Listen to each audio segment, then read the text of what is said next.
ስቅያት ሓና ንኽብሪ ኣምላኽ ብዛዕባ እተን ኣብ መጽሓፍ ቅዱስ ዘለዋ ደቂ ኣንስትዮ ምስ እንርኢ ዕውታትን ብርቱዓትን ኣገልገልቲ ኣምላኽ ናይ ምዃን ምስጢር ዓብዪ ክእለተን ወይ ፍልጠተን ትምህርተን ወይ ከዓ ዝነበረን ስልጣን ከም ዘይኮነ ኢና እንመሃር። ኣዝየን ተራ ሰባት ንጹህ ዝልበን ብምሉእ ልበን ንኣምላኽ ዝኣምና ዝነበራ ኮይነን ከዓ ንረኽበን። ንሎሚ ሓንቲ ካብዘን ደቂ ኣንስትዮ እዚአን ኣብ ቀዳማይ ሳሙኤል ኣብ ምዕራፍ 1-2 ታሪኻ ዝንበብ ሓና ክንርኢ ኢና። ኣብ እዋን ሓና ዘመን መሳፍንቲ ኣብ እስራኤል እዩ ነይሩ። ኣብቲ ግዜቲ እስራኤል ብሓያላት ሰራዊት ፍልስጥኤማውያን ኣዝያ ዝተሸገረትሉ እዋን ንዓሰርተታት ዓመታት ኣብ መንፈሳዊ ውድቀትን ምንቁልቋልን ዝኣተወትሉ ኣብ ታሪኽ ቅድሚኡ ኣጋጢሙ ብዘይፈልጥ ኩነት መንፈሳዊ ባይታ ዝዘበጠሉ እዋን እዩ ነይሩ።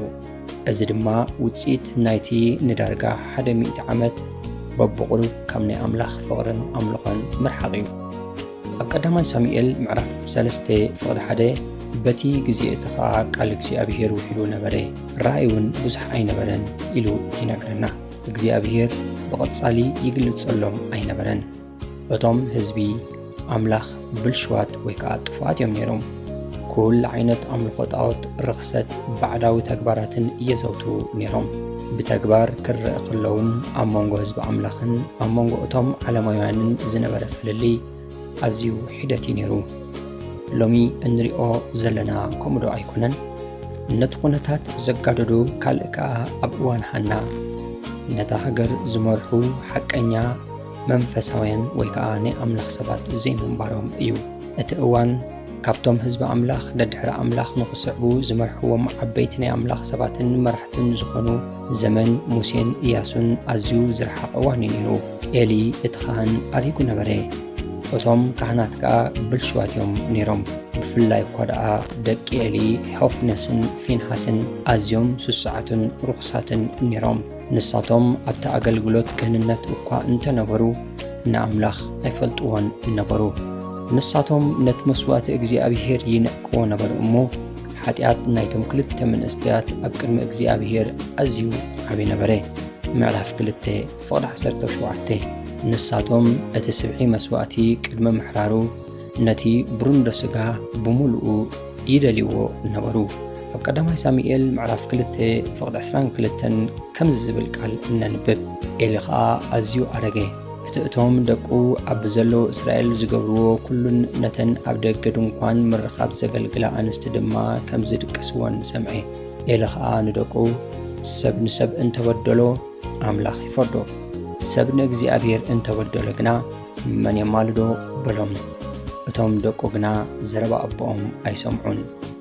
ኣብ ከባቢና ንልብና ዝኸብዶ ብዙሕ ነገራት ኣለዉ። ሰባት ብስስዐ ክብገሱን ዘይቁኑዕ ንምግባር ሕርድክ ክብሉን ርኢና ኢና። ኣብ ከምዚ ኩነታት እንታይ ክንገብር ይዝግባአና? ኣብ ከምዚ እዋንከ ኣምላኽ ኣብይ ኣሎ። ሓንሳብ በቲ ምድራዊ ዝኾነ ኣረኣያና ኩሉ ነገር ተስፋ ዝቑርጽ ይመስል። ኣብ ገለ እዋን እውን እቲ እከይ ኣብ ልዕሊ ቤተ ክርስቲያን ኣብ ናይ ክርስትና ዓለምን ኣብ ሃገርናን ዝዕወት ዘሎ ኮይኑ ይስምዓና።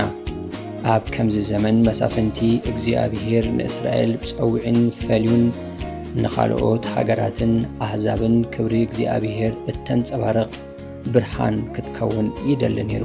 ኣብ ዘመናውን እግዚኣብሔር ቤተ ክርስቲያን ክብሪ ኣምላኽ ንዓለም ከተንጸባርቕ ፀዊዕዋ ኣሎ። ገለ እዋን ብርሃን ቤተ ክርስቲያን ፈጺሙ ዝቐሃመ ኮይኑ ይረአየካ። ልክዕ ከምዚ ናይ ኣሕዛብ ሃይማኖታትን ክርስትናን ኢና ባህልቲ ተጃሃርቲ ስጋውያን ሰባት ላዕለዋይ ኢድ ዝሓዙን ንማእከልነት ቤተ ክርስቲያን ኣብ ትሕቲ ቁፅፅሮም ዘእተውሉን ኮይኑ ይስምዓካ። ንሓይልን ስልጣንን ዝስስዑ ሰባት ንቤተ ክርስቲያን ከም ዝደልይዎ ገይሮም ክመርሕዋ ዝተበገስሉ በዚ እውን ዝተዓወትሉ ኮይኑ ይረአየካ። እዚ ኩነታት እዚ ናይታ ኣብ እዋን ቀዳማይ ሳሙኤል ዝነበረት እስራኤል ሓቀኛ ኩነት ዘንጸባርቕ እዩ። ኣብ ከምዚ ዝኣመሰለ እዋን እግዚኣብሔር ተራ ዝኾኑ ሙርኤያት ዘይኮኑ ግን ከዓ ንዕኡ ዝኣምኑ ኣብ ህይወቶምን ብህይወቶምን ዕላማ እግዚኣብሔር ንኽፍጸም ፍቓደኛታት ዝኾኑ ሰባት ንዕዩ ክመርፅን ክጥቀመሎምን ንርኢ። መብዛሕትኡ እዋን ከምዚኣቶም ዝበሉ ሰባት ኣምላኽ እንታይ ይገብር ከም ዘሎ ኣይርድኦምን እዩ። ንሳቶም ኣብ ፍጹም ተስፋ ምቑራፅን ቅብፀትን ኮይኖም ኣምላኽ በጃኻ ገለ ግበር ይብልዎ። እዞም ሰባት ንኹሉ ኩነታት ንዕላማ እግዚኣብሔርን ኣብ ዝምርኮሰሉ እዋን ኣምላኽ ቦኦም ገይሩ ፍቓዱን ዕላምኡን ኣብ ቤተ ክርስቲያንን ኣብ ዓለምን ዝፍጽመሎም መሳርሒታት ኮይኖም ይርከቡ።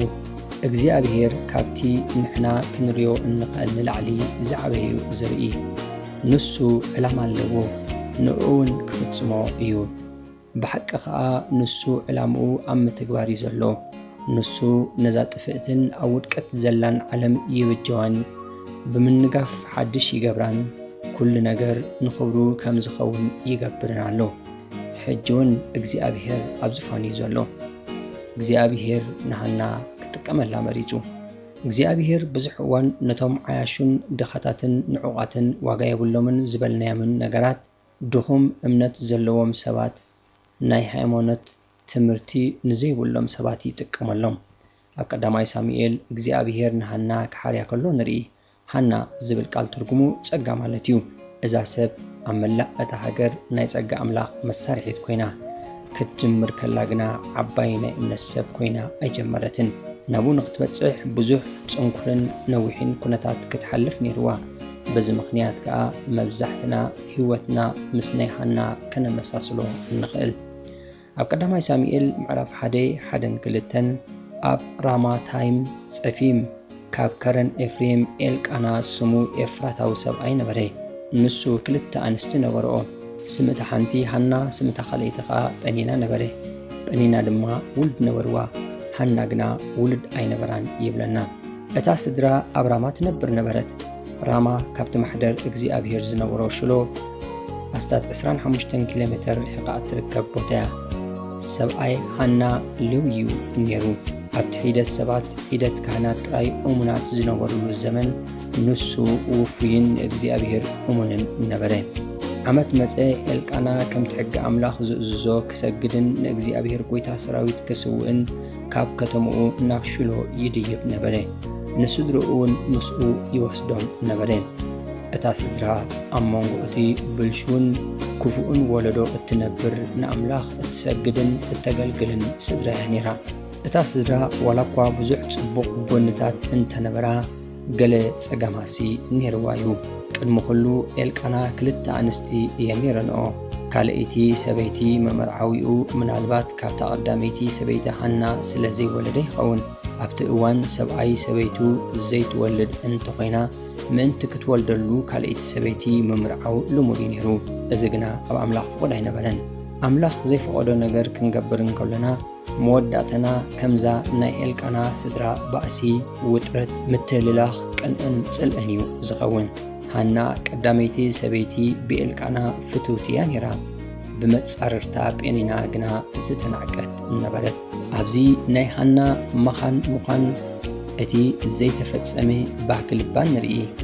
ኣብቲ እዋንቲ መኻን ምዃን ከም መርገም ናይ ኣምላኽ ኣብ ህይወትና ንኣምላኽ ባህ ዘየብል ነገር ከም ዘለና ምልክት ተገይሩ ይውሰድ ነይሩ። መጽሓፍ ቅዱስ ሃና ስለምንታይ ከም ዘይወለደት ዋላ ሓደ ዝርዝር ሓበሬታ ኣይሃበናን። እግዚኣብሔር መብዛሕትኡ እዋን ነታ ቃንዛ ናይ ልብና ዋላ ሓደ መግለጺ ኣይህበናን እዩ። ሓንሳብ እግዚኣብሔር ካብ ልዕልንኡን ዕብየቱን ተበጊሱ ዝገብሮ ነገራት ምስቲ ቃሉን መገድታቱን ዝገራጮ ኮይኑ ዝስምዓና እዋናት ውሕድ ኣይኮነን። እግዚኣብሔር ንህዝቡ እንተ ደኣ ተኣዚዞም ብውሉድ ከም ዝባርኾም ቃል ኣትዩሎም እዩ። ኣብ ዘዳግም 28:11 ኣፍረ ኸርስኻን ኣፍረ ማልካን ኣፍረ ምድረኻን እግዚኣብሔር ብጽቡቕ ከብዝሓካ እዩ ይብል። ኣብዚ ፍሉይ ኩነት ናይ ሃና ግና ከምቲ ኣብ ህይወትና ዘጋጥመና ኩነታት እግዚኣብሔር ካብቲ ብርቱዕ ድሌት ንውሉድ ዝነበራ ጽምእን ዝዓበየ ሓሳብን ዕላማን ኣብ ህይወት ሃና ነይርዎ። ኣብቲ ፍሉይ ህሞት ናይ ህይወታ ሃና ክትሓስቦን ክትሓልሞን ካብ እትኽእሎ ንላዕሊ እግዚኣብሔር ዝበለጸ በረኸት ኣዳሊሉዋ ነይሩ።